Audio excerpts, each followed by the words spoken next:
সেটা হলো nucleic acid. তাহলে আমরা প্রথমে জানবো নিউক্লিক অ্যাসিড কি। নিউক্লিক অ্যাসিড হলো নাইট্রোজেন বেস, পেন্টোজ সুগার এবং ফসফরিক অ্যাসিড মিলে যে জৈব অ্যাসিড গঠন করে, যে জৈব অ্যাসিডটা জীবের বংশগতির বৈশিষ্ট্য ধারণ করে এবং বহন করে, ওই ধরনের উপাদানকে আমরা বলি নিউক্লিক অ্যাসিড। তাহলে নিউক্লিক অ্যাসিডের মধ্যে কি কি উপাদান থাকে? 3 ধরনের উপাদান মিলে নিউক্লিক অ্যাসিড গঠিত হয়। এই 3 ধরনের উপাদানের মধ্যে কি কি আছে? নাইট্রোজেন বেস, পেন্টোজ সুগার আর হলো ফসফরিক অ্যাসিড। তাহলে প্রথমে আসে নাইট্রোজেন বেস, যেটা নাইট্রোজেন গঠিত ক্ষারক। এই নাইট্রোজেন বেস 2 ধরনের হয়, পিউরিন এবং পাইরিমিডিন। অর্থাৎ রাসায়নিক গঠনের উপর ভিত্তি করে যেটা হলো 2 রিং বিশিষ্ট ক্ষারক সেটাকে বলা হয় পিউরিন, আর 1 রিং বিশিষ্ট ক্ষারককে বলা হয় পাইরিমিডিন। সেক্ষেত্রে পিউরিন জাতীয় নাইট্রোজেন বেসের মধ্যে উপাদান আছে 2টি, অ্যাডেনিন এবং গুয়ানিন। অ্যাডেনিন এবং গুয়ানিন হলো পিউরিন জাতীয় নাইট্রোজেন বেস। অ্যাডেনিনকে A দ্বারা প্রকাশ করা হয় আর গুয়ানিনকে G দ্বারা প্রকাশ করা হয়। আর পাইরিমিডিন জাতীয় নাইট্রোজেন বেস আছে 3টি, সাইটোসিন, থায়ামিন আর ইউরাসিল। সাইটোসিন, থায়ামিন আর হলো ইউরাসিল, এই 3টা নাইট্রোজেন বেস হলো পাইরিমিডিন জাতীয় নাইট্রোজেন বেস। তাহলে নাইট্রোজেন বেস মোট 5টি, অ্যাডেনিন, গুয়ানিন, সাইটোসিন, থায়ামিন আর হলো ইউরাসিল।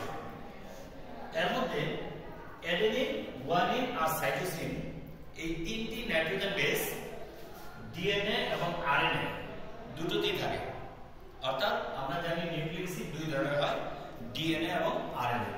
এর মধ্যে অ্যাডেনিন, গুয়ানিন এবং সাইটোসিন এই 3টা নাইট্রোজেন বেস ডিএনএ এবং আরএনএ কমন নাইট্রোজেন বেস। অর্থাৎ ডিএনএ এর মধ্যেও থাকে, আরএনএ এর মধ্যেও থাকে। আর থায়ামিন শুধুমাত্র থাকে ডিএনএ এর মধ্যে, আর ইউরাসিল শুধুমাত্র থাকে আরএনএ এর মধ্যে। অর্থাৎ একটা নিউক্লিক অ্যাসিড গঠন করতে 3-4 ধরনের নাইট্রোজেন বেস থাকে, 4টি নাইট্রোজেন বেস থাকে। সেই 4টি নাইট্রোজেন বেসের মধ্যে ডিএনএ গঠন করতে প্রয়োজন হবে অ্যাডেনিন, গুয়ানিন, সাইটোসিন আর হলো থায়ামিন।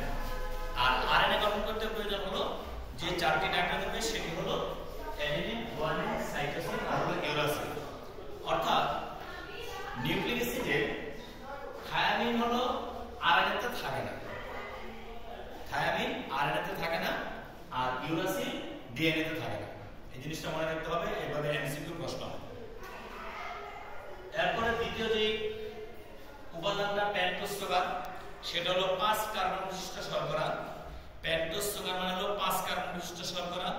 এই 5 কার্বন বিশিষ্ট শর্করা 2 ধরনের হয়, রাইবোজ এবং ডিঅক্সিরাইবোজ।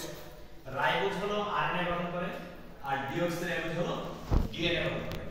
তাহলে ডিএনএ তে যে নাইট্রোজেন পেন্টোজ সুগার থাকে সেটা হলো ডিঅক্সিরাইবোজ সুগার, আর আরএনএ তে যে পেন্টোজ সুগার থাকে সেটা হলো রাইবোজ সুগার।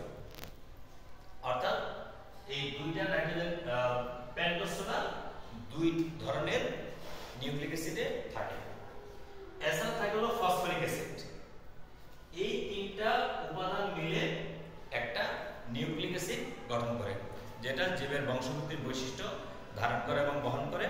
অর্থাৎ এই নিউক্লিক অ্যাসিডের সবচেয়ে বৃহত্তম অণু হলো ডিএনএ অণু, যেটাকে মাস্টার মলিকিউল বলা হয়। এই ডিএনএ অণু গঠন করতে এই 3 ধরনের নাইট্রোজেন বেস প্রয়োজন হয়। ধন্যবাদ।